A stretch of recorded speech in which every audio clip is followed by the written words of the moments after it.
এখানে রাজশাহীর বিভিন্ন শিক্ষা প্রতিষ্ঠানের শিক্ষার্থীরা এখানে উপস্থিত হয়েছি।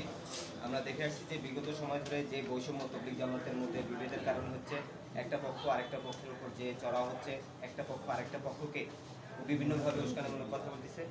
এটা যেন না ঘটে এবং আমাদের যে ইসলামিক যে ধর্ম সম্প্রীতি এটা যেন বজায় থাকে। এই আচরণ সদ্যপূর্ণ যে আচরণ আছে এই আচরণ যেন বজায় থাকে, সেই জন্য এই যে বিভেদ আছে এই বিভেদটার নিরসনে আমরা সচেতন ছাত্র সমাজের পক্ষ থেকে আমরা একটা ব্রিফিং করছি, যার মাধ্যমে আমরা দেশবাসীকে জানাতে চাই যে এর মধ্যে যে বৈষম্য আছে এই বৈষম্যটা প্রধান উপদেষ্টা আমাদের যে প্রধান উপদেষ্টা আছে মাননীয় ডক্টর ইউনূস সাহেব, তার কাছে একটা বার্তা পৌঁছাতে চাই তিনি যেন এই বৈষম্য নিরসনে একটা প্রশাসনিক পদক্ষেপ গ্রহণ করেন, যাতে উভয় পক্ষের মধ্যে যে সকল সংকটগুলো রয়েছে যে সকল বৈষম্যগুলো আছে এটা নিরসন হয়ে যায় এবং স্থায়ী সমাধান তৈরি হয়। এটার জন্যই আমরা এখানে কথা বলা হয়েছে আমাদের পক্ষ থেকে।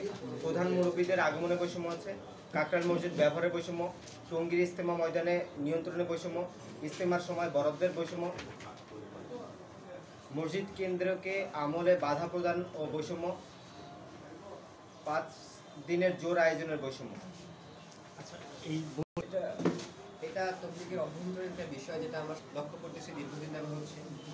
আমরা চাই যে সচেতন ছাত্র সমাজের পক্ষ থেকে তাদের এই বার্তা পৌঁছার জন্য তারা যে বৈষম্যগুলো তৈরি হচ্ছে এগুলো নিরসন হোক। আর এটা বৈষম্য কেন হচ্ছে এটা তাদের অভ্যন্তরীণ বিষয়। আমরা চাই অভ্যন্তরীণ বিষয়গুলো তারা নিজেদের মধ্যে থেকে মিটিয়ে দেয়। আপনারা কিছু জানেন না? আমরা জানি বলতে আমরা তো দীর্ঘদিন ধরে এই ব্যাপারে পর্যবেক্ষণ করছি ছাত্র সমাজ, যে একটা অনাকাঙ্ক্ষিত ঘটনাও ঘটে গেছে টঙ্গীতে 2024 সালে 18 ডিসেম্বর। একটা ঘটনা থেকে যে আমরা লক্ষ্য করছি যে অনাকাঙ্ক্ষিত ঘটনা আরও ঘটার সম্ভাবনা থাকতে পারে।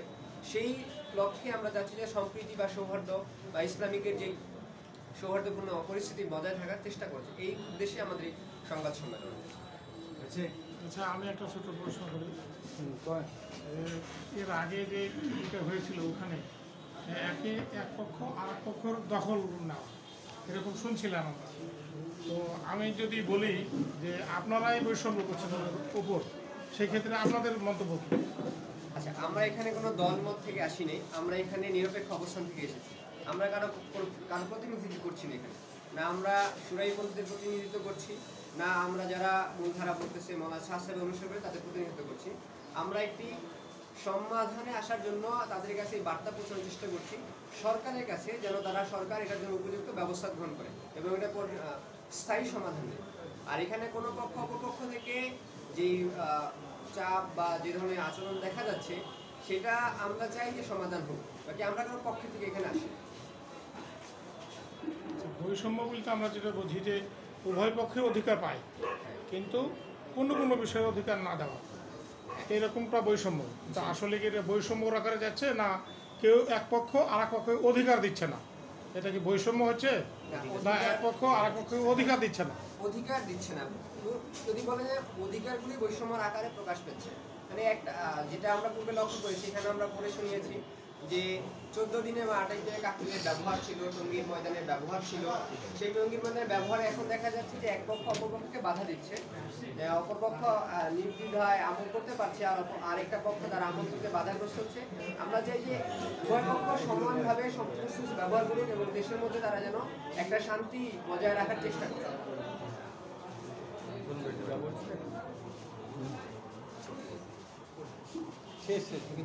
শেষ আপনাদের সবাইকে আন্তরিক ধন্যবাদ।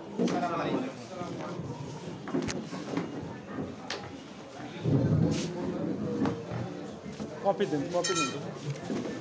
আচ্ছা, এই কপি আছে আমাদের কপি দিন, ফটোকপি। আচ্ছা, ওই কপিগুলো কপি ওই পাশে, এটা না, এটা না, যেগুলো আচ্ছা, সবাইকে একটা করে সব সবাই ভালো আছে।